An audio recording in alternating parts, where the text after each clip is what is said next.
On aimerait donc être des bons parents, des bons éducateurs, des bons enseignants, tu sais, puis le miroir est tellement comme, faut le retourner vers soi, tu sais, qu'on voit qu'on a une course effrénée d'être des personnes toujours ensoleillées. Puis c'est comme si, en fait, on refuse de voir, tu sais, que dans une journée complète, tu sais, il y a une part de lumière puis il y a une part d'obscurité. Le but de cette aventure-là, c'est juste de comprendre qu'on compare le temps qu'il fait à l'extérieur, qui est toujours en changement, qui peut même y avoir 2, 3 météos en même temps. On le compare à ce que nous sommes à l'intérieur de nous, donc nos sentiments, nos émotions et nos états. Soyez dans le soleil et vous serez reconnus et aimés. C'est là, c'est quasiment la bénédiction. Fait que les enfants, ils ont très bien compris la leçon. Ils vont aller montrer le soleil, ils vont dire qu'ils sont soleil devant tous leurs amis pour être aimés, acceptés, accueillis. Et c'est ça avec le temps, avec la météo, de jour en jour, de jour en jour, on commence à voir des soleils tomber. Et là, on voit la vraie nature d'un enfant qui pointe la pluie, qui pointe l'orage. Et là, parce que la réussite, c'est pas juste la réussite scolaire, non, c'est une réussite éducative de l'enfant qui fait que, en tant qu'enseignant, éducateur, là, on n'a pas juste à montrer des mathématiques puis du français. La base, c'est l'autonomie émotionnelle qui va faire que nos jeunes vont peut-être cesser d'avoir des croyances négatives à propos d'eux-mêmes en pensant qu'être dans l'orage, c'est quelque chose d'extrêmement nocif ou pas correct ou pas gentil ou quoi que ce soit, quand finalement, on l'a dit au départ, une journée complète fait partie de clarté et d'obscurité.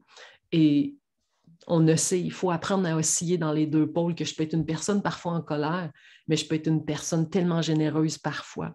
Je peux être une personne qui vit de la tristesse, mais je peux tellement aussi sentir la joie m'habiter de temps en temps. Je peux être quelqu'un qui a la trouille, qui a peur, mais je peux avoir quelqu'un aussi que je me sens courageuse quand c'est le temps.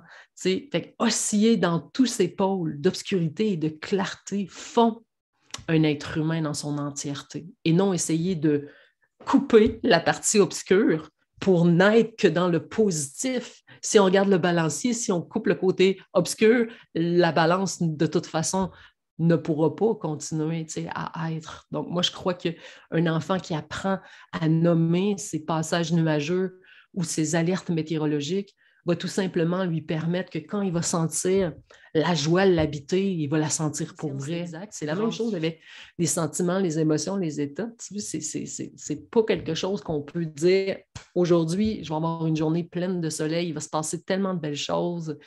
Donc, c'est de se préparer à vivre un deuil, en fait, parce que quand on se dit être un bon parent, être toujours dans le soleil, ça fait de nous qu'on doute sur peut-être le fait qu'on ne sera pas le bon parent espéré. Fait que si on aspire à devenir cette personne-là, c'est qu'à la base, quelles conclusions avons-nous tirées sur ce que nous sommes? C'est ça, en fait, le nerf de guerre de la météo intérieure. C'est de se dire non, moi, je vais tenir ça au beau fixe comme ça, puis ça ne bougera pas. Quand finalement, tout au long de la journée, c'est ça que ça va donner. Ça va tourner. Puis là, en plus, il faut que tu rajoutes que ça se peut que, hop, tu prennes la planète de ton fils en plus aujourd'hui, hop, la planète de ta petite fille, et puis là, ça tourne des fois d'un sens et de l'autre. Ça devient très, très, très, très, très sportif de pouvoir comme contrôler ça.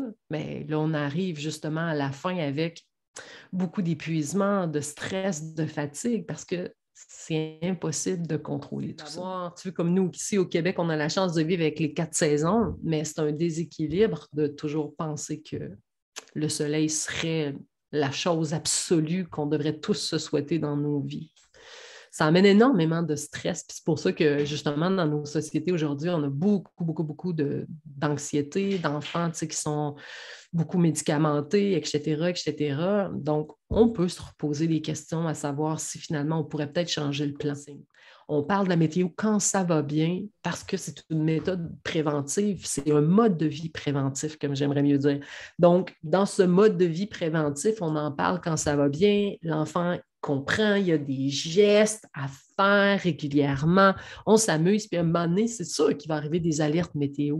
Puis dans l'alerte météo, observez votre météo à vous, pas celle de votre enfant, de juste voir qu'est-ce que ça vous fait à vous de voir que votre enfant est sur le bord de la crise ou sur le bord de faire une tornade. Vous vous sentez comment à l'intérieur de vous? Profitez-en pour vous recueillir puis nommer cette météo-là. Parce que l'enfant n'est pas là pour vous dire que vous êtes fâché à cause de. Non, non, prenez le temps de voir ce que ça vous fait en dedans. Souvent, c'est la vulnérabilité. Souvent, c'est qu'on veut tellement pas que nos jeunes souffrent, mais c'est parce que si tu vois que ton enfant souffre, ça veut dire que c'est toi qui souffres avec ces émotions-là et non lui. C'est hyper important.